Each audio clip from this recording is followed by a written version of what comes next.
So hello হচ্ছে আমি আর একটা এক্সপোজ করার লেগে ভিডিও হলো। তো যদি ভিডিওর মধ্যে আমি বলবো যে ওই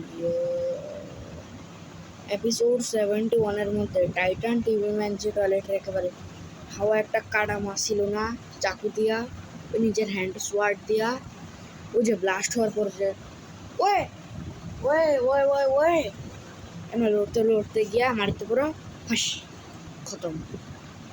আসলে এটা হয় নাই, এমনটা হয় নাই যে টাইটান টিভি ম্যান ওকে কাটা দিয়ে ধাক্কা দিছে, বরং হয়েছে এটা যে যেই টাইটান টিভি ম্যানের ব্লেড অর রে লাগলো একটা জোরে ব্লাস্ট হইল। এই ব্লাস্টে ও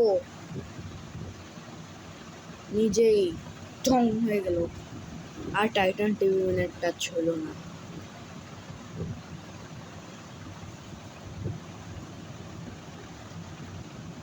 আর সে গিয়া মরল। সো এটার মধ্যে তোমাদের নজরে তো ধোকাই পড়ছিল এটা যে Titan TV man toilet body কাটতেই পারে না। ও কাটতে পারে, কিন্তু সে যখন অর্ধেক লেজার কাটছে তো ব্লাস্ট হয়ে গেছে, ব্লাস্টের কারণে বডি কাটে নাই। ঠিক আছে, সো চলে গিয়ে এতটুকুই, বাই।